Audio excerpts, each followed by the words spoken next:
Welcome back, everybody. Tom, There we yeah, go. there you go. Good. So you've heard me talk about him. I introduced my brother. This is my lifelong coach, 40 years almost. In fact, I believe I met you Is that when I long was time? 19.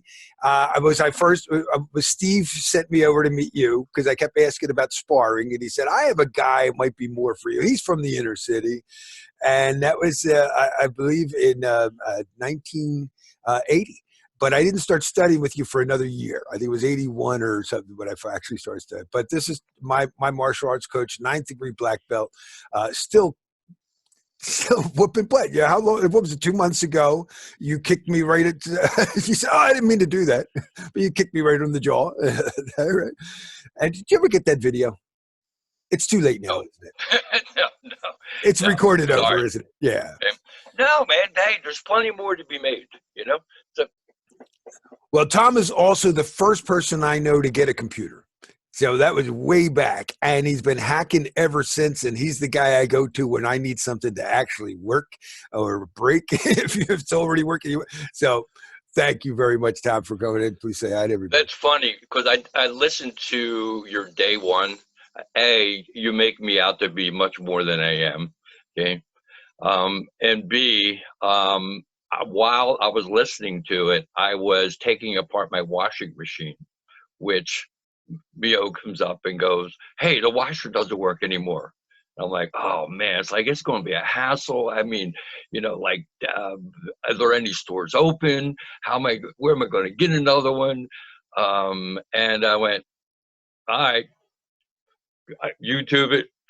I take the model. I figure out how to take it apart. I check it out. I go, huh, this lid switch looks a little funny." I start taking it apart, falls apart in my hand. One of my clients is a appliance parts store. I say, "Hey man, I got this washing machine. I got this particular model." "Oh yeah, I got the part in stock." Put it back in, reassemble the whole thing. Bing bang boom. Works like a That charm. that's perfect. That's Tom. This is Yeah, the guy. yeah. I mean, it was like And it was right after while I'm doing it, I'm hearing you go, "Oh yeah, Tom will take anything apart," And I thought that one was of so my funny. favorite stories that you bailed me out.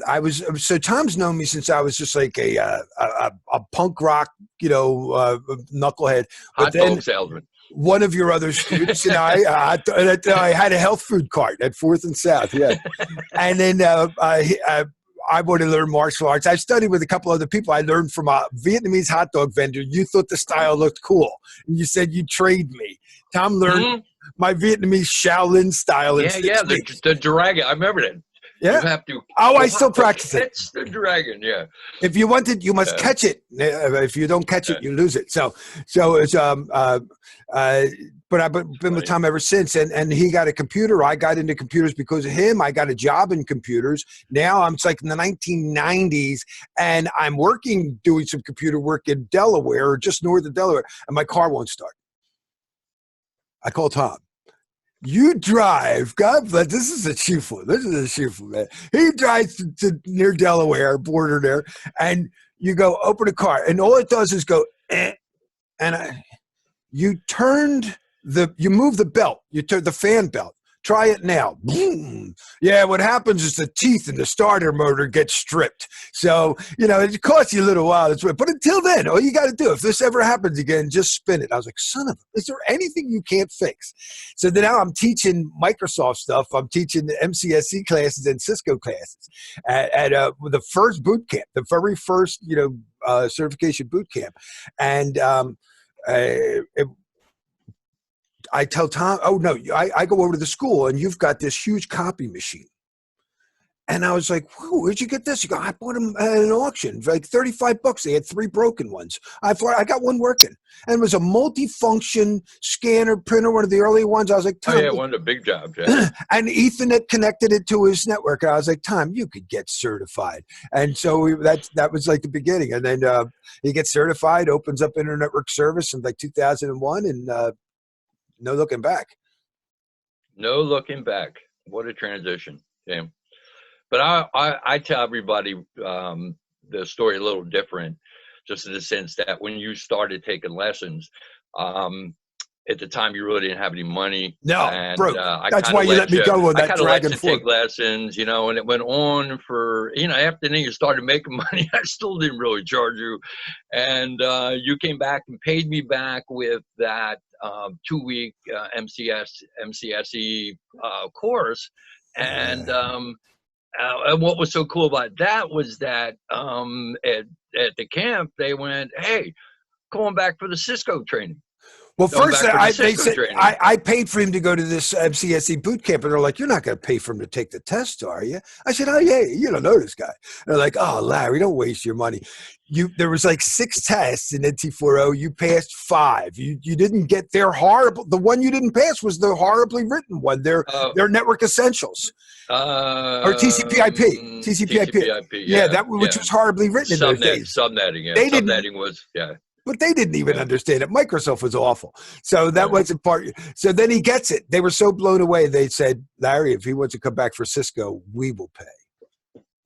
Yeah.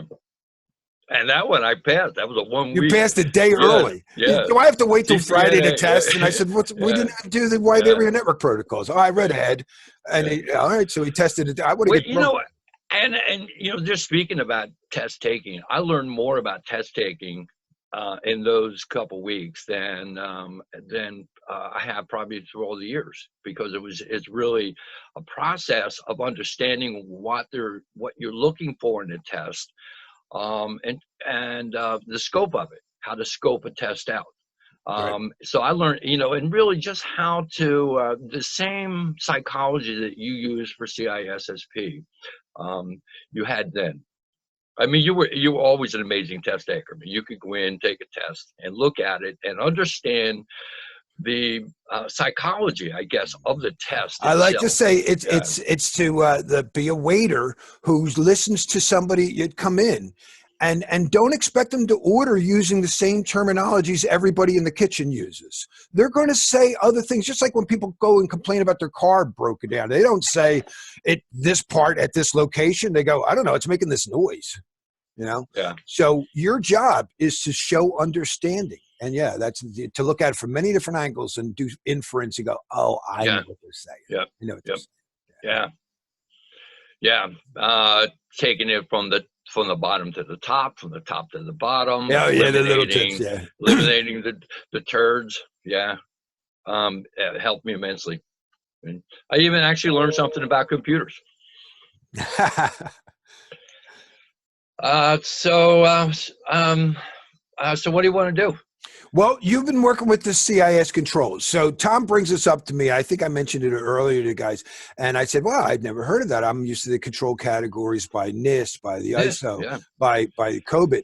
And I bring it up to my wife. And she goes, oh, yeah. Oh, couldn't they even have these lockdown machines? So all you have to do, like, you can get their image of any server you want, like a SQL server, Exchange server, and then you just put in your license. But they already have all the controls locked in. And I was like, really? Yeah, my company won't listen to me. Well, that's not my job. But I told them, no, CIS is great. And I said, the truth is, I only knew about like NIST. She goes, oh, if your students a lot of government, they're going to mostly go by NIST. But if they're not in government, CIS is very common. So what do you know about CIS? What can you want to share with us about these? So let's take a little tour. So let's see. I can share. And here we go.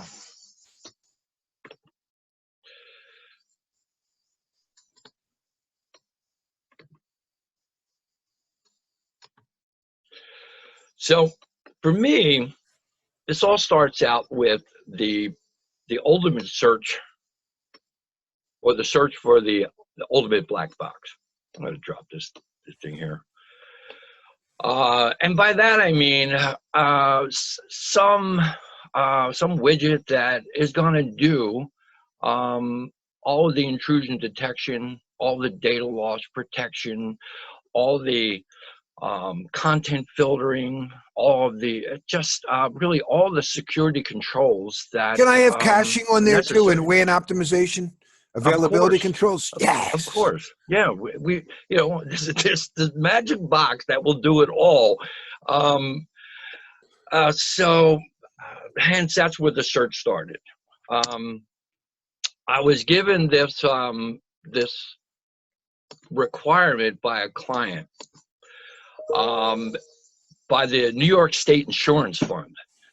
So this agency was doing business, and it turns out that everybody is doing business with New York State. New York State and I would say probably California, probably two of the most advanced in terms of trying to get their vendors into security compliance. And I think they're doing the right thing. So hence this particular company, we're a small company, like 7 users. I'd just say they were a detective agency looking to do business with the state of New York. Anybody doing business with the state of New York now comes under these compliance. So they had to have an inventory of authorized and unauthorized devices, right? An inventory of authorized and unauthorized software. Secure configurations for hardware and software, continuous vulnerability assessment and remediation. That's some tough stuff to do. I mean, you can do a vulnerability assessment at this point in time, and then say, all right, 3 months later, we do another one. But if we're doing something as things are changed, that's pretty sophisticated stuff. Small companies, who's doing this? Maintenance and monitoring and analysis of audit logs. Yeah, to a degree. You've got your Windows logs, but it got me really thinking about ways to deal with email, web browser protection, malware defenses, limitation of controls of network ports, data recovery capability, right? So what kind of a backup are you using? What kind of disaster recovery do we have going on? Secure configuration for network devices, and boundary defense, right? So detect, prevent, correct. So in this sense, is the boundary just a small LAN, or are they running, are they now a cloud-enabled company, and now we have a deperimeterized boundary rather than something that is just contained to their particular network. So that got me really thinking about it, and I really kind of fell into the CIS controls through a search for a license to OpenVAS. Okay, so I'll talk a little bit more about OpenVAS as we go on. But the track down of licensing the database for this vulnerability management tool led me to a company called New Network Technologies, NNT, who is utilizing the CIS controls. And it turns out that really it's more European based than it is US based. It parallels, certainly parallels the NIST controls, but yet it probably has more universality to it. But the first thing I did when you told me about it, so I was at least prepared for this when I talked to my wife. I Googled NIST and CIS, and sure enough, right at their website, they have an Excel spreadsheet available for anybody to map what this CIS means in 853. So, yep. So here in a nutshell are the controls. And what I liked about it is that they come in sizes, right? We got the small size for small companies. We got an intermediate size for larger companies. And then we have for enterprise, we have the big size. We could say that basic foundational and organizational is really structured for the big three sizes. But really, again, very similar to what the New York State put out. Inventory control of hardware assets, inventory control of software assets, continuous vulnerability management. Boy, if you look at this and you look at that last document that I put out there for the New York State, it's running parallel. controlled use of administrative privileges. Not quite was in that documentation, but certainly an important one, right? Secure configuration for hardware and software on mobile devices, very important. Kind of brings in the policies for BYOD, right? Maintenance and monitoring and analysis of audit logs. So that kind of took me down another, I won't say rabbit hole. It took me down another path, really, exploring the Elk Stack or Elasticsearch, and there's just really some cool stuff that's come out of that.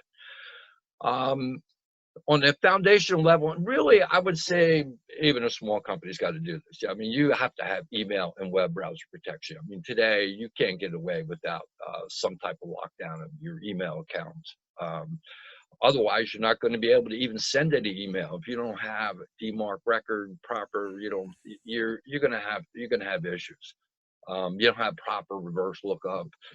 Malware defenses, without a doubt, certainly needed. You need either, I recommend both endpoint and network controls. Okay? Limitation control of network ports, protocols, and services, sure. It should be least privilege, right? Data recovery capabilities, what type of disaster recovery do you have? What type of backup? I'm just curious. I ask these questions because it's one of the things I'd love to drop from my presentation. I mostly do tape. Do you still see anybody with tape? I mean, sometimes it might be a long time retrieval, so you don't have to come in and pull data back up. Yeah, I do see. If I come across a new company, I see that they probably are running some legacy stuff from 10 years ago. Right. And it's always, it's always the case. When's the last time you actually tried to do a restart? Yeah.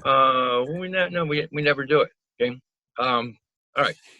You know where security controls get into a place when you finally test a restart? Try changing a tire, and then you realize the tire is security controlled. There's a key. Where's the key for that tire? Did you ever get that situation?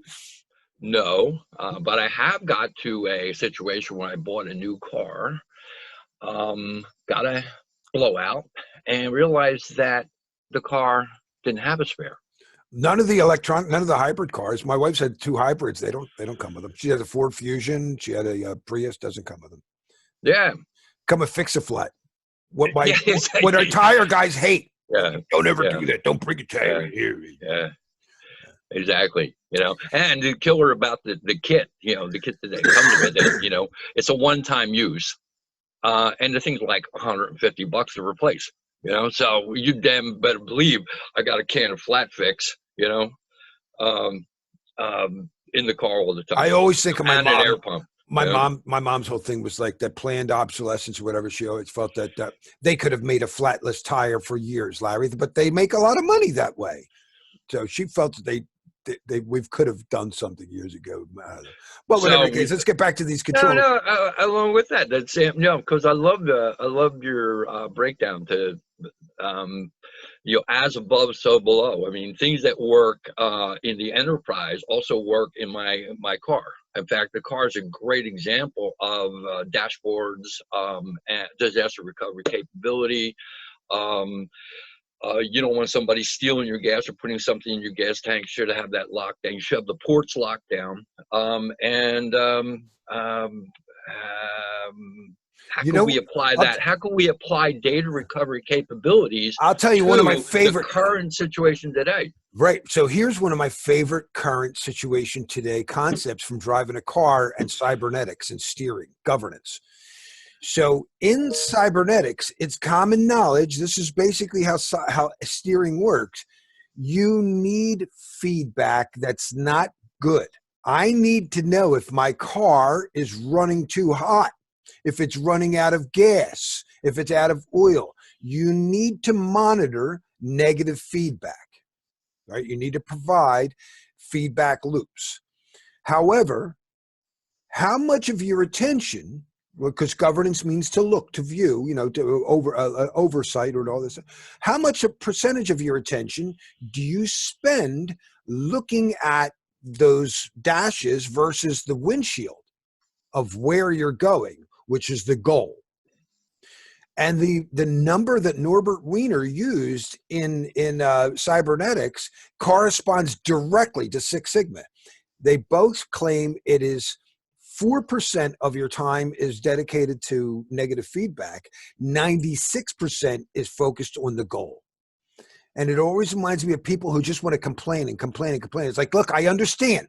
And then during this COVID virus, you see it in the news. I mean, I can pick on our preparation. I love picking on people and being funny. I love to make jokes. But overall, it's not important to pick on why we were ill prepared. It will be later when we want to do the lessons learned. But the most important thing is the goal of protecting life. It's not picking on whom screwed up right now. It's protecting people. And that includes our first responders and stuff too. So anyway. That's another. I love that in driving a car analogy, though. That quality management, that you need feedback, right? In PDCA, it's plan, do, check. You need to check, but only 4% of your time should be spent on that cost of quality. And actually, Six Sigma got it from the Motorola when they built the Bandit pager. That was the cost of quality on the Bandit pager. That the cost of quality and capital investment would be like, all the pre-shipping checks. And then an operational expense would be dealing with customer complaints. And it was cheaper to spend more in the capital. And they actually got the Bandit pager down to 4 cents on the dollar. And that became the number that everybody shoots for in Six Sigma, 4 cents on the dollar. Well, that's interesting. 4% seems low, though. But I think it's not. If you look at business leaders, what do you think Bill Gates focuses on? Security? What do you think Tesla? What do you think? What's Amazon? Jeff Bezos? They focus on Elon Musk. Thank you. What are these? They focus on opportunity. Of course, they need to consider security along the way, but you shouldn't overdo it. I shouldn't have the TSA making me slow down ridiculously. This is bad. We need availability. I don't want, for COVID, I don't want the tests. We do want to make sure that any drug, any mask, anything we make for this thing, any preventive, detective, response, control for COVID is effective and safe. But we don't want to overdo it. We don't want to slow it down because then it becomes negative, I guess data recovery capabilities in terms of contracting COVID-19 would be some drug, What's a miracle drug. No, I'm just thinking in terms of data recovery capabilities in terms of you contracted. Yeah, I'm thinking of, and you're doing it too.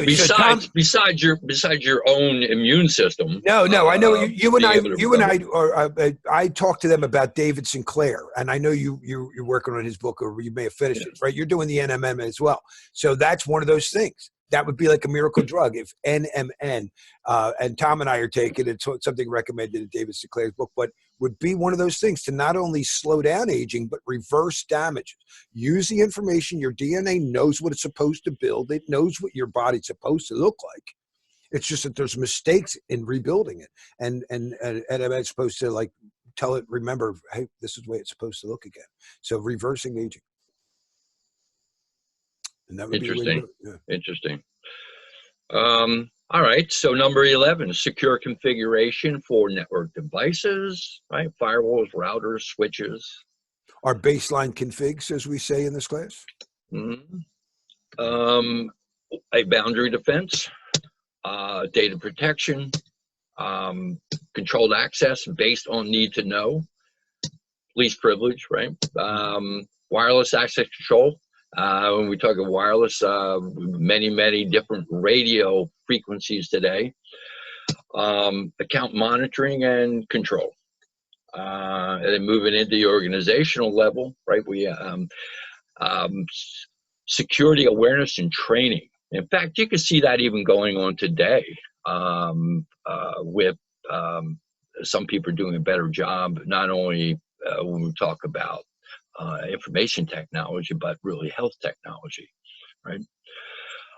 Application software security, really important area. I think it's more important than even network security. Because I so think most many people would SaaS agree. Yeah. applications, so many Yeah. SaaS applications, there's so many holes, so many problems there. It's just waiting to find the next vulnerability. So let's stop there for a second, since I know you support, I'm in a classroom a lot, but what are some of the SaaS issues that you've run into in the field? Poor password policy, number one. Configuration. Configuration issues. Availability. Been outages, yeah. In fact, you were mentioning this week that with everybody, actually last week you were telling me with everybody working at home, you were running into, who were some of the, well, not specific customers, but you were telling me. One of the moves, and it probably is my last slide here, is a black box that is capable of drawing from a threat database. So I got a black box that actually acts as a firewall, but the firewall is not actually on the edge of the network. The firewall is in the cloud. I run an IPsec tunnel from the edge to the cloud, where we do all the packet analysis, because it's elastic, it's expansive, right? It can handle whatever is given it. So at the same point, all the remote users now are running a SSL VPN to the same cloud-based cluster of servers, which allow them to back through the tunnel to then connect to the network and run remote desktop or Bob, any. that's a very important. I want to pause right there. I don't mean to interrupt your flow, but I think that you just said something that for me just triggered a bell. That's probably very testable. To administer for the provider, that you have an IPsec that gives you a lot more flexibility. But for the customers of the SaaS applications, they're typically TLS SSL type of connections, right? And yet they're both considered VPNs, and that right. Okay, right. Sorry, go ahead. Well, what's crazy today is most people will think of a VPN as an anonymizer. Right. I mean, that's the common use of a VPN. Yeah. That's what almost my brother asked me if I knew what a VPN was the other day, and I was like, "Do I know? Don't get me started." Yeah, right. And I said, "Well, what do you want the VPN for?" It says, "Well, one guy was like, well, I'm in Canada, and we get you guys in the U.S. get a better Netflix, better assortment, And another person was like, well, I want to buy. You can buy airline tickets cheaper in Mexico." So. Lance Cottrell, who started Anonymizer, he taught me one thing that he'd love to do. He said he used to say how the internet was contextual. Depending on what your source IP address is, you get different Google hits, you get different news. So he would just do that. He'd go to, that type of VPN to a different country and just see what the Google top news was, say, in Russia versus what it is in Iran and stuff like that. It's pretty cool. And I have done that. Just to see what the news looks like. So I use NordVPN. Sure. Your web fingerprint. Yeah. Incident response. In fact, when I run companies through the system, so basically, just to follow up on that last question about what kind of issues have we run into in the last week. So many people were onboarded to the system that the system actually started to collapse. I was trying to onboard new VPN users, and so the thousands of new VPN users were added in 1 week. I can imagine systems like Zoom and everything else. Everybody was stressing. You know what? I hope I'm not going out of scope, but as a network performance guy, when SaaS applications came out, a new network TCP issue came up for me. TCP sequence number exhaustion. that, it's a 32-bit field, and that's going to run out the more applications that you're running. And then it has to reuse, it has to start counting over. And there was an issue with Windows that once a TCP, even if you send a FIN or whatever and close the session, it didn't release that sequence number for like 20 seconds. And that became a real issue. It's like, boom, all of a sudden, the next time somebody went in, it took 20 seconds to start every app. And you had to do some registry hack or whatever sequence. Gosh, I wonder where, because I was wondering, we probably need a bigger field. At some point, they're going to have to re-engineer TCP. Oh, boy, that's going to be fun. Certainly, incident response and management of that. And number 20, pen test and red team exercises. Actually, there's still room for change. So these frameworks, whether it's NIST or CIS or OSLM, these kind of frameworks are guidelines for us to work with. It's not the gospel. It's not the end. It's a great. No, but if like in the context, the terminologies of the CISSP, if you were drawn into court, something goes wrong, and there's a debate. We know that that's what forensics is. There's a debate, and they're trying to prove that you were negligent, and you're trying to prove that you did what any reasonable person would do, what a prudent man would do. One of the evidences that you would show would be that you followed some framework.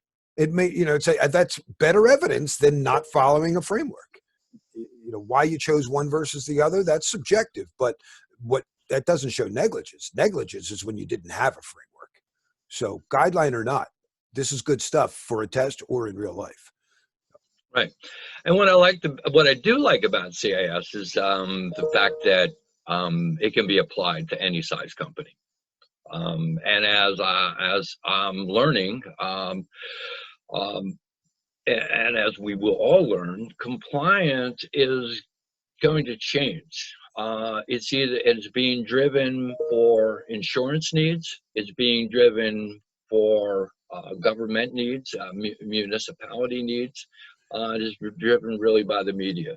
I hope it really is driven eventually, and I think it will be by individual needs as well. Everybody has a right to their data. My DNA is mine. I'll share some stuff, but I want to know when. And I want time-based release of it. So if I say this doctor does need to see this for this time period, and when they're done, it expires, the key expires. Right. There's something to be said about freedom and allowing people to,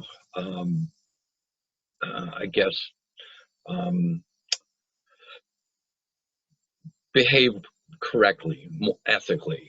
But we see even in the coronavirus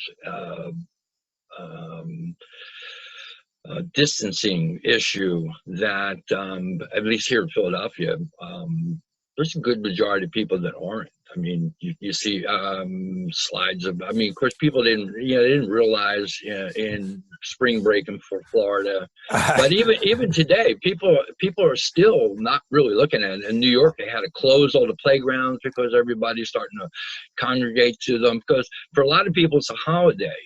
So my wife is very, very sensitive about any violation of best practice. So she's watching the TV, and Eileen, my daughter, behind her sneezes, and my wife goes, she's not even seeing it. She goes, "Did you cover your mouth?"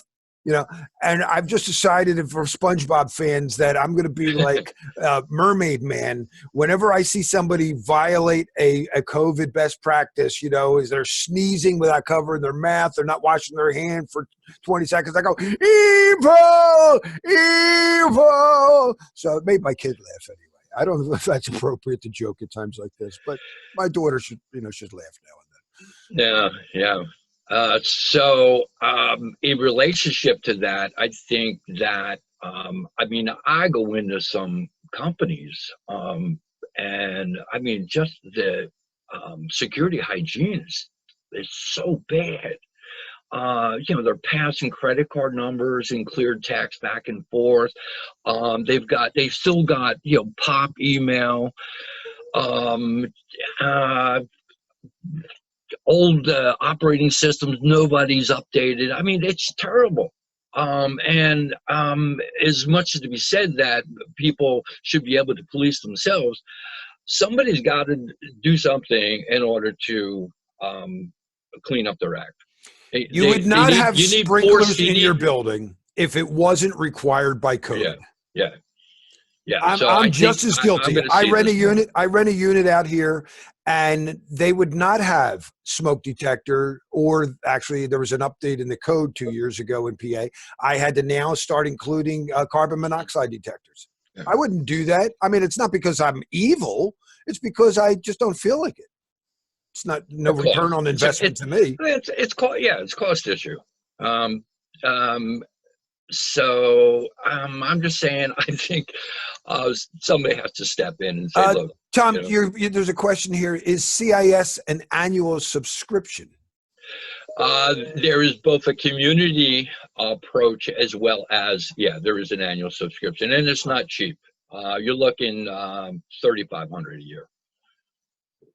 Oh, but I didn't realize this. Yeah. But not only look at CIS, but I want you also to look at new network technologies, NNT, because NNT has taken the concept of CIS and I think just amplified it. They've got devices that will again use all the templates that CIS has, because they basically have a baseline for every, like Larry was saying, a baseline for every machine.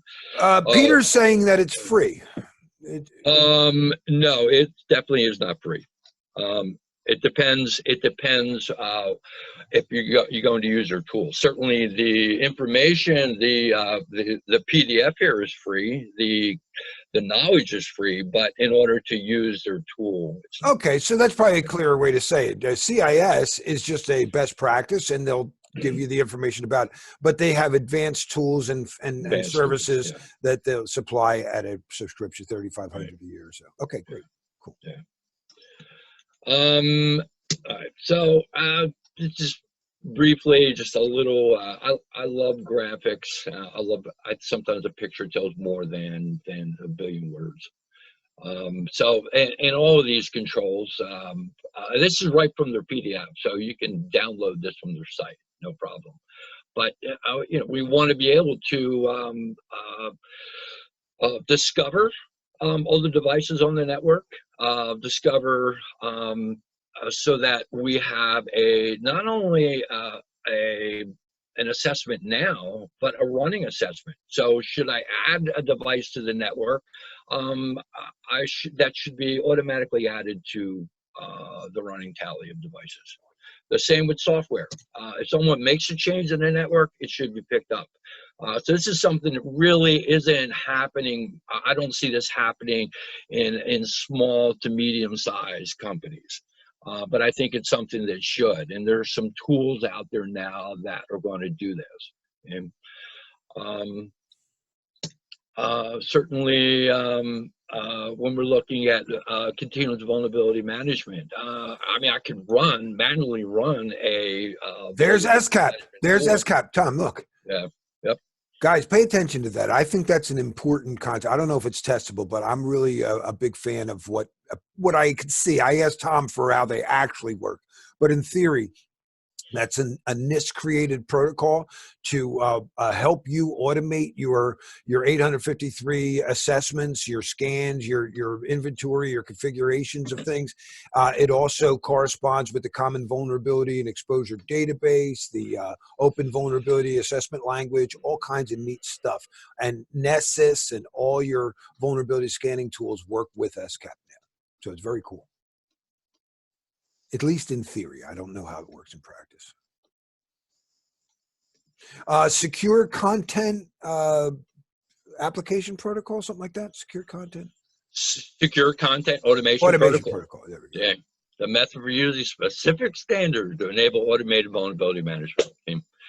So we're getting better and better with these tools. I mean, the tools that are coming out are pretty cool. So that's the next thing for us to really roll through. So let me go back to my slide deck here. Um,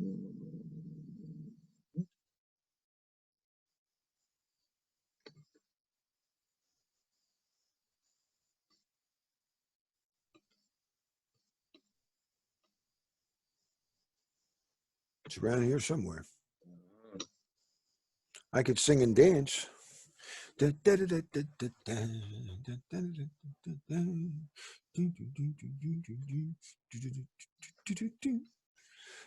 record, Am I back guys, in there? Tom will probably There we again go. dispute this and be too humble, but as far as commercial vulnerability assessment people, I'm not talking about DoD red team people. I've worked with some very strong people, but as far as commercial stuff, Tom, you're the best I know, and knows how to give a deliverable. Don't just show me you can break in. That's not the important thing. What Tom helps people do is pass like their PCI compliance, or stuff like that. And that's more important in the commercial world. Show a third-party attestment so I can, meet requirements. Yeah. But Hey, Terry, how you doing? hey, hang on a sec. Hang on a sec.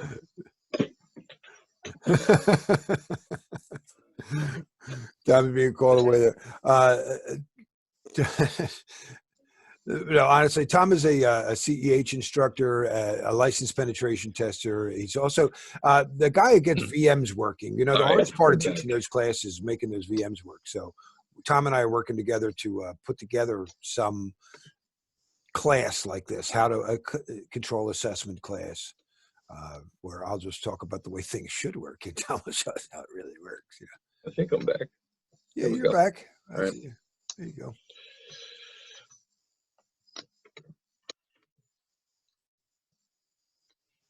I didn't mean to disrupt your flow. I saw the S cap there in the. Yeah. See, I'm gonna get back into slideshow, not an F5. Yeah. Where I was from. Yeah, well, F5 will take you to the beginning. So shift from the F5. Current slide. There you go. Shift Current F5. Okay. Let's move on to this. Some tools. And so in the search for the ultimate black box or the ultimate black tool, I come across OpenBOS. Okay, OpenBOS comes in a couple flavors. Comes in a community edition that you get actually loaded by default in Kali Linux. So the database, so the history with OpenBOS is that it was the original Nessus tool. And at some point, it certainly was an open source free tool that at some point became commercialized and became Nessus. But the Greenblatt company out of Germany decided to keep developing the tool nonetheless. Some consider it actually to be superior to Nessus. Just give me the dollars. Which one's cheaper? No, but I guess but we know that cheaper is not, cheaper is not always better. Sure. Sometimes what they're going to do is query the MITRE database, right? That's one thing it has to know how to do. Yeah. All vulnerability assessment tools will have to know how to query MITRE. And then what separates one from the other is its ability to test a given host and see if what you are you vulnerable to that? Yes, as well as how many vulnerabilities it'll cover. So the community edition will do about 40,000. The commercial edition will do almost 80,000. Depending upon really what your requirements are. With the Nessus one, that now, correct me if I'm wrong, I haven't kept up with this, but they would do like the freeware would let you get it, but it was older. You couldn't get the latest. It was like a week old. Yeah, it's also, so you may be 2 weeks out of scope, out of date. Okay. So I kind of track these people down. There's only one company in the United States that actually deals with licensing for it, and that is NNT. Then I learned quite a few things from NNT in the process, but certainly Nessus. great tool as well. One change that happened with Nessus was that the older Nessus would do both network as well as web application. Now Nessus kind of split itself into a lot of different companies. You just have the network component, you have a mobile component, you have a web application component. So, and actually you're going to pay a license for each of them. There's a question about the slides. When you're done, not at the moment, but can you email me the slides so I can save them? I sure could. I sure can. Yeah. Vega. So Vega is another web application tool that is in Kali as well. It used to take a lot of work to do at first, but I ran a scan on one of my customers. They have a store. It's like a bakery. They have a bakery store and they're selling stuff. And I ran it, and it's not a great reporting tool. It's a great discovery tool, but I would say that probably 90% of the vulnerabilities found were probably false positives. All right, hold up. There's a couple of questions here. Yeah. One, we got three here. One that says, what do you guys think about the shift to cloud for this info? It seems like a terrible idea to keep everyone's vulnerability info in the cloud. Well, I don't know, did you only have it there, but if you want to have it, remember, we always encrypt data. We always assume the cloud is vulnerable to some confidentiality problem. So we protect that with the encryption. But if availability is your concern, cloud is awesome. What's the difference between ACAS and Nessus? What's ACAS? Tom, do you know what that is? Access control, no.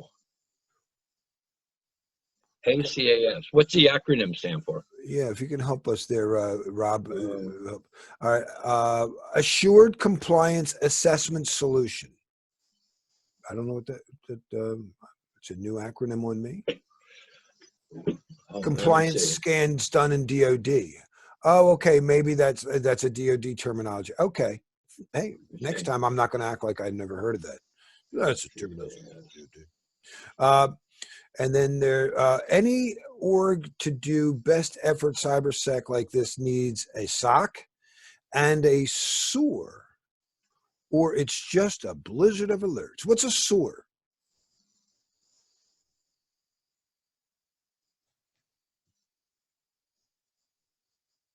Security Operations Resource.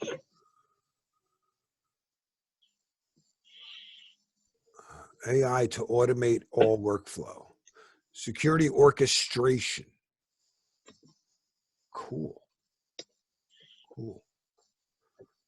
For security, sure. Now it makes sense.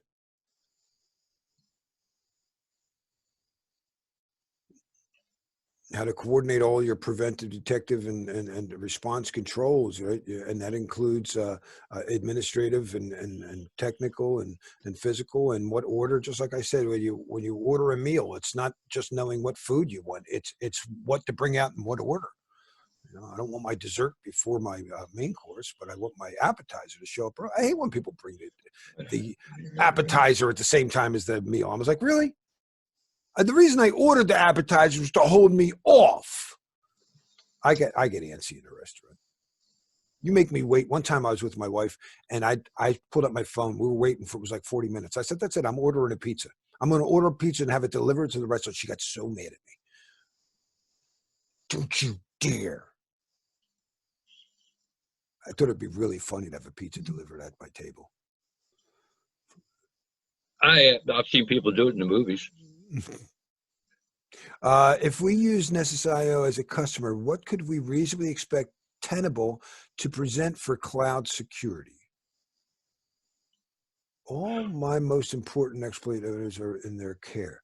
So if we use, if you're using your Nessus scan to scan whether it's Azure, whether you're doing infrastructure, depends. Yeah, it really depends what you have in the cloud. I mean, you're not going to scan, your Salesforce application, or your QuickBooks Online. They're not going to allow you to do it. Well, that's because you're probably scanning what's under your custody. Once you Yeah. transfer that custodial, responsibility to somebody else, then it's up to them, and you have to depend on their third-party attestments, like SOC reports and stuff like that. Yeah, but actually going back to that one question, in terms of cloud versus keeping your data close to the vest. Let's face it, as soon as you put something online, as soon as you put something in the cloud, you just opened it up to 5 billion users. Well, that's why you hope that encryption works. You Well, encrypt it. yeah. So, in the same sense, there's no reason why something in the cloud can't be um, just as protected Yeah. as something that's held close to the vest. That's the I, whole I idea. know a lot of security people when the cloud came out were all like, "Oh, I would not do this. This sounds terrible." And I'm an availability guy, and I just kept saying, "No, this sounds great." And I also hated the term because I was like, "What do you think? My Hotmail was not in a cloud? What do you think it was on one computer?" So to me, it was just a fancy term for what Hotmail and everybody was doing anyway. Really, you get around it. It's a terrible name. Ralph was the first person I know to point that out. Yeah, there's no cloud. It's just somebody else's computer. Yeah, I love it. All All right, right. so next in line is Burp Suite.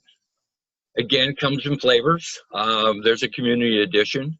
The difference, then there's a pro edition. There's even an enterprise edition, for handling more devices. But the difference really between the free version and the paid version is that the free version will act, both of them will act as web proxies, so that you can make requests, look at the requests, in a get or post or whatever, and then look at basically the return from the server.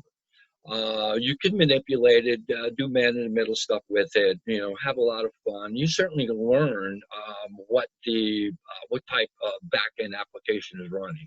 You'll be able to determine what type of database structure is running there, what the web application is as well.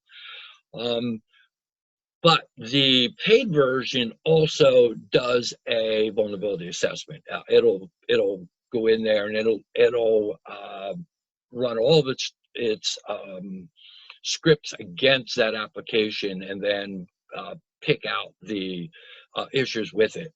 It doesn't do a great job of reporting. It's really meant as a not an automated tool, but as a tool for manual vulnerability assessment. So it's to be used after you run your automated tool. And to steal exams from, Yeah, sure. That's a great example of it. I often do that in my class, when we're talking about exams. But thank you, Mike V. Hey, but be careful. So what we learned is that this is how people actually are able to take online exams and actually capture the questions. And so when you see these exam dumps, you probably use a tool like this for it. You recognize the signature of one. We once bought one years ago, and you're like, this was obviously Burp Suite. Look at this. Somebody said, you're like, this is a real test. Yeah. Holy cow. Network Detector. This is a new tool that's out. There's no free edition for it. They have modules for it, but this thing is so cool that it will take an assessment. It'll find all the devices on the network, identify them. It's credential oriented. You need credentials to run it. It's not a hack team. It's a blue team exercise. It's a blue, yeah. But what I found was really cool about it was that it actually came back with a monetary value of what the remediation would cost you. Oh, that's awesome. Yeah, it was pretty cool. I really great. liked that. That's great. And it actually put together for the developer or for the customer a little PowerPoint presentation as to what the problems were and what needs to be fixed. So I thought it was pretty cool, but it's a very clunky tool to use. So I think we could do better. So NNT now has, this is something I just started with. So NNT, I bought a subscription to OpenVAS Professional, and they gave me some licenses for their Gen 7 tool, which is a configuration management tool for any changes in the network. It follows them. Anything happens on the network, it knows. They've got appliances that can be dropped in the network that will do automated, automated vulnerability management, assessment. Any changes, it'll change the report, come up with remediation to do. So it's kind of like where we're headed. Things like this really, you got to spend a little money to get this kind of security, but I don't think there's any way around it. People, the way I look at security now is kind of like the way maybe an employer looks at an employee. So when I go into a company and I see that they have piss poor hygiene when it comes to security, they don't want to spend any money, they're always going to have a problem. But those companies that want to do the right thing, they look at, we look at the security management as another employee. It's going to be 1/10 of what an employee costs, and it's going to do 10 times. It's going to work 365 days a year. Doesn't require a vacation, doesn't require health insurance, and it's going to do its job and not complain.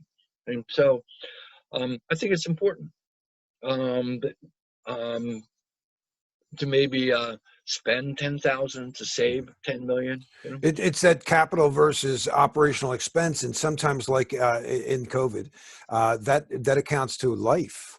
You know, the money in preparing capital means that we weren't ready, and now we're paying for it in lives. And again, I don't want to pick on why we weren't prepared. I just want to say the next time, let's not do that. Let's learn. Really, I mean, here we're looking at a network. If we can have a dashboard into the population as to what was going on, really real time, imagine how easy it would be to resolve the issue. And if we correlate with some of what was going on earlier, like we had Seth Rao talk to us with drones and sensing health conditions and stuff like that, and then now piece that together with people working online and motion, like eye sensors. We were looking at it in VR yesterday with Ryan. Could you imagine they could look at our retinas and to tell whether or not we have health conditions?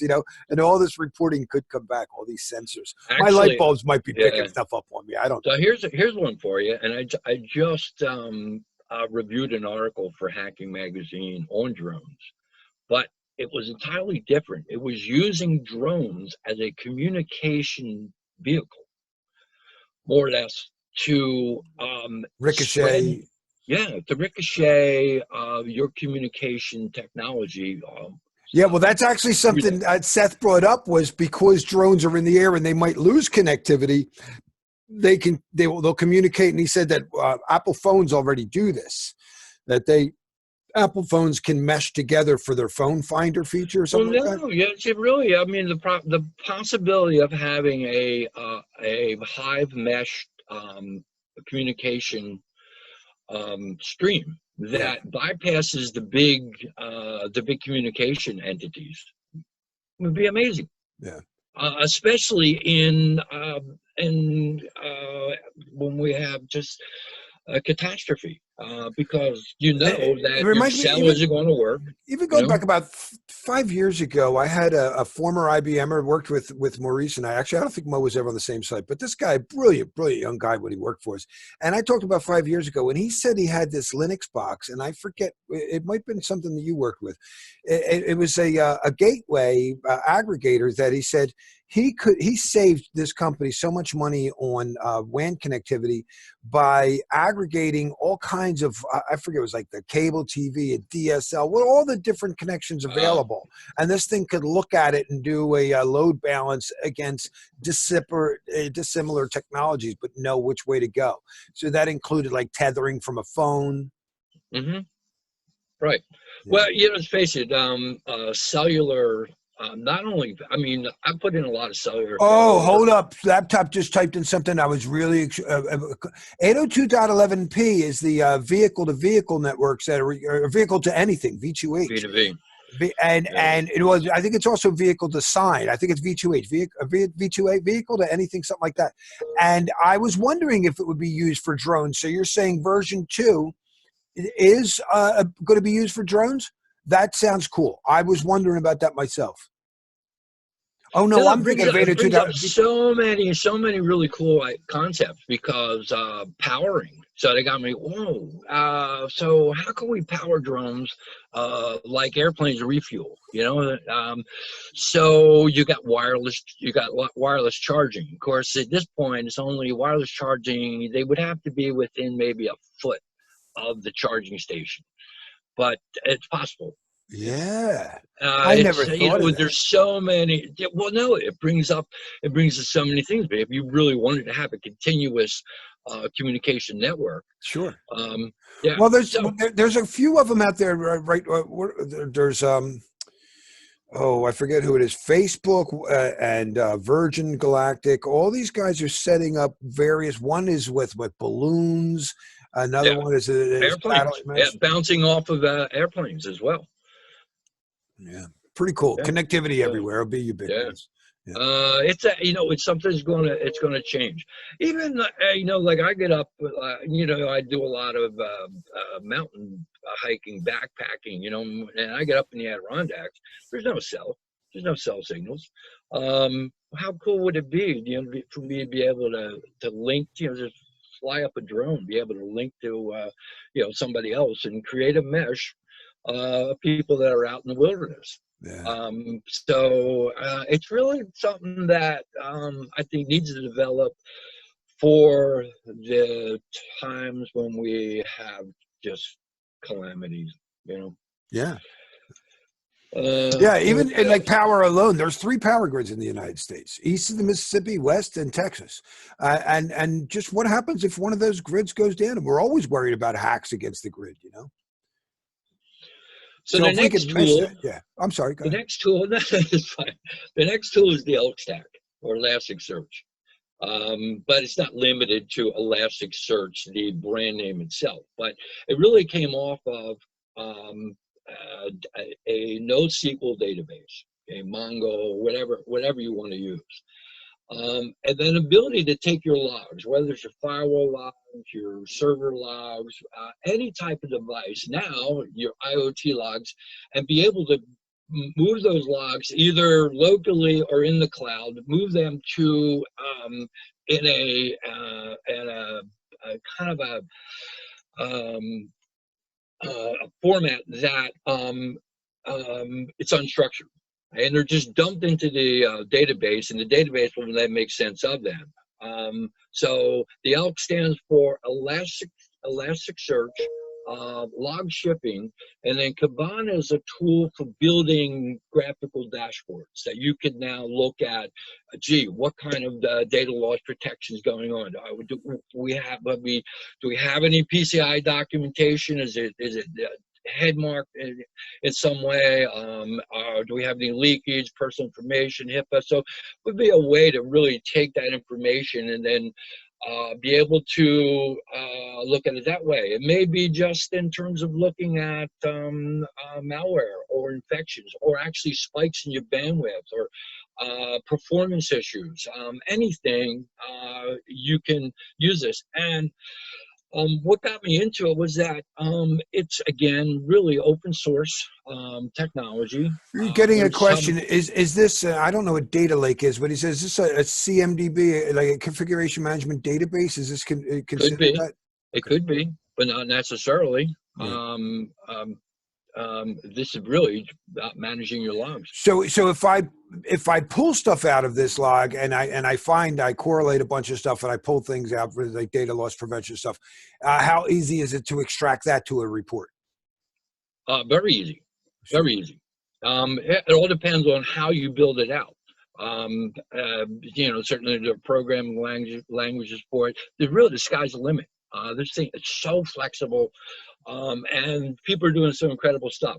Certainly, Elasticsearch is the company I work with is LogZ.io, LOGZ.io. Oh, Reese says that Data Lake, oh, I'm sorry, but Data Lake is a AWS bucket of NoSQL stuff. Okay. And Okay. not really just log management possibility. Elasticsearch has an indexing possibility, just like Splunk. Okay. Yeah, very. In fact, that's what Splunk for me is an expensive option for the types of things I wanted to do. And in my search for the ultimate black box, I came across the Elk Stack and I'm totally mesmerized by it. The capability and flexibility. So it's a cost SIM. of it. It's like a SIM. In It that can case, be. It can be. it can be that as well. I see. Yeah. So all kinds of log management, identity and Sure. access management. Sure. Depends what you want to do. I mean, right. it could be just, it could be purely performance oriented. Okay. Or it could be purely security oriented, or it could be both. So Depends if I what you had wanted like to do. I had syslog servers, I could get more Yep. real-time Yep. updates going into Right. this. At the Literally, same time, I when you could have create these output dashboards, you'll get a graph, and the graph might be a map of the United States as to who you're communicating with. Then you can go to the map, and you can drill down into that, and then open that map up, and then see where the geolocation of who you're communicating with. Okay, or it might be you got a spike. You go back. So the thing here is you've got history, right? So how much history? How long do you want to keep your data? And maybe you want to keep. Well, I was hoping you would have kept that video of us sparring for long enough for me to see it. It's possible. Yeah, it's a possibility if we were actually log shipping, or in this case, shipping out a video. But really, I can use log.io for I can ship those videos out and then go back in and then just pick out a date, and then bring out. Well, hold on here. Wait. This is a funny laptop. I forget your actual name. Says the operational takeaway for CISSP InfoSec is we need a programmer, API database expert to do the job. I hope that's not always true. I hope that's not always true. And it depends on the organization, and we'll do some assessments. We need to close up, though. Unfortunately, I probably held things up with my blabbering. No, it's cool. We're really at the end. I mean, so this was the ultimate black box that I am actually working with now. And what's in it? It again takes my data, flows it out to the cloud, where I can look for APTs, any type of malware. I can utilize quality of service. So if that customer has any type of VoIP or any type of is this something you and Chris put together? No, this is a company that I'm dealing with now. Oh, okay. OmniNet. A guy says that box looks like a 5506-X. Yeah. Cool.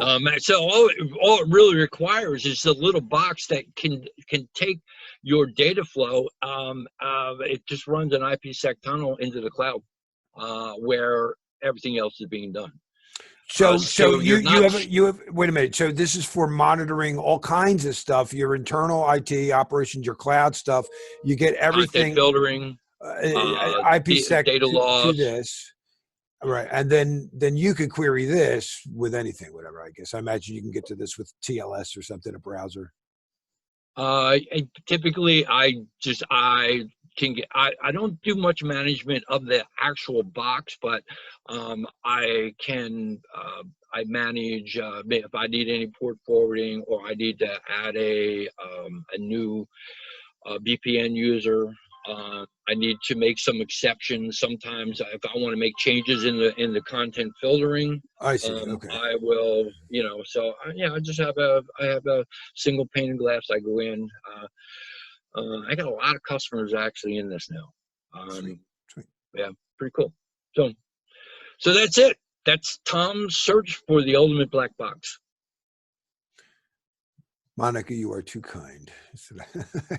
She said, I never blabber. I wax one poetically. I think my wife would disagree. All right, Tom, thank you so much. I appreciate it. And everybody this week who with very short notice, and you're the guy, I know that phone's been ringing, and I guarantee that's some customers. So anything else? Anybody have any questions? Any more feedback on live Tai Chi? Yeah, I'm going to pause the recording. All right, guys. So we're going to take a break here. Who's that? Mo.